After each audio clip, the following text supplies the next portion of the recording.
Napoleon, unpacking the little corporal, the truth about his height. Welcome back to Clear Up Misunderstood Facts, the show where we revisit the annals of history, debunk common misconceptions, and uncover the truth behind familiar tales.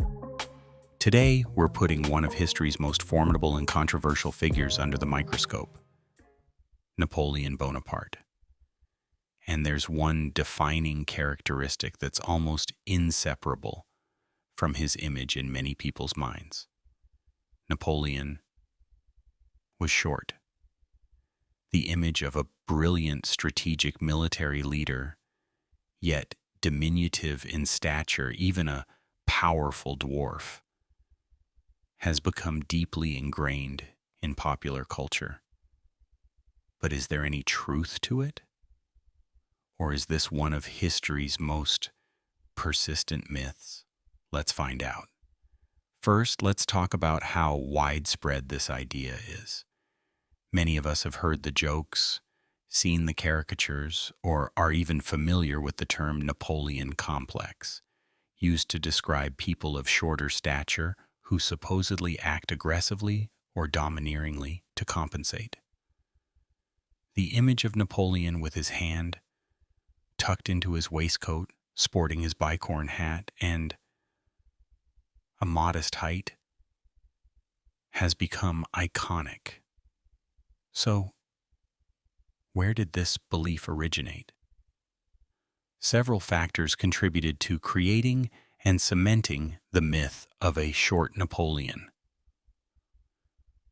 Firstly, and perhaps most significantly, was enemy propaganda, especially from the British. Throughout the Napoleonic Wars, the British press and caricaturists relentlessly attacked him. One of the most effective ways to diminish a formidable opponent is to make him look ridiculous. They depicted Napoleon as comically small, even childlike, often shown ranting and raving. Caricatures like James Gilray's Little Boney were incredibly popular and influential. The clear aim was to reduce Napoleon's prestige and fearsomeness in the public eye. Secondly, there was confusion over units of measurement. This is a fascinating detail. In Napoleon's time, France used the pied du roi, the king's foot, and pouces, inches. Napoleon's height was recorded as 5 pieds and 2 pouces in the French system. If we directly convert this to the British or American system without understanding the difference, he appears shorter. One French pied was slightly longer than one English foot. Illustrative example: imagine measuring someone with a longer ruler.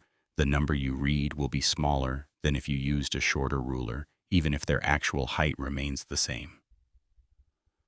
Thirdly, his nickname Le Petit Caporal, the Little Corporal. Napoleon was often affectionately called this by his soldiers after the Battle of Lodi in 1796, where he displayed personal bravery and a close rapport with his troops. Petit here conveyed familiarity, affection, and closeness, similar to calling a friend kiddo, even when they're an adult, rather than literally referring to his height. It signified his willingness to share their hardships. Finally, Napoleon was often seen with his imperial guard. These were elite soldiers, carefully selected not only for their loyalty and combat skills, but also for their imposing physique. Standing next to these tall guardsmen, Napoleon would naturally have appeared shorter by comparison. So, what's the truth?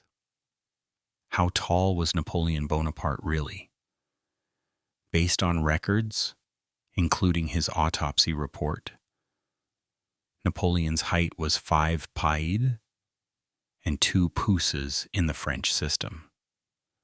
when accurately converted to modern metric units.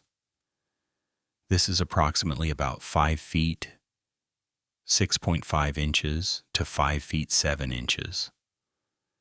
To get an objective perspective, we need to compare this figure to the average height of French and European men in the early 19th century.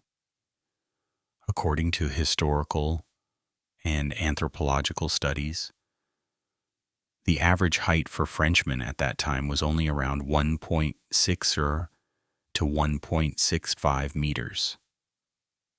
What does this mean? Napoleon wasn't short at all. On the contrary, he was of average height, perhaps even slightly above average for his time. Why has such a misconception persisted for so long? The power of propaganda. As mentioned, the caricatures and stories created by his adversaries were incredibly potent and memorable. Once embedded in the collective consciousness, they're very hard to dislodge. The appeal of a good story. The image of a short man conquering Europe seems more dramatic and memorable than a man of average height doing so. The advent of the Napoleon complex.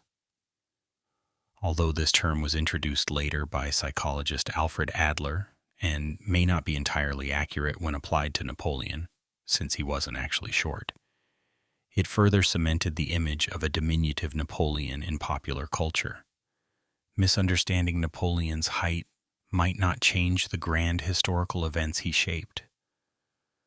However, it shows how information, especially when it's a personal attack, can be distorted and passed down through generations, influencing how we perceive a historical figure.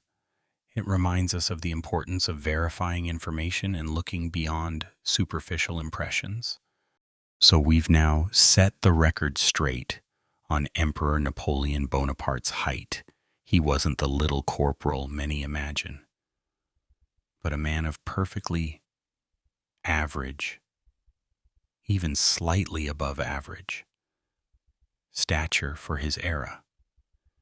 His achievements, his conquests, and indeed his failures, stemmed from his talent, ambition, and decisions, not from an attempt to compensate for a non-existent physical shortcoming. Thanks for tuning in to today's episode of Napoleon Unpacking the Little Corporal. The truth about his height. Are there any other historical myths you'd like us to debunk? Leave a comment on our YouTube channel. Don't forget to subscribe so you don't miss our next episode. Goodbye, and see you next time.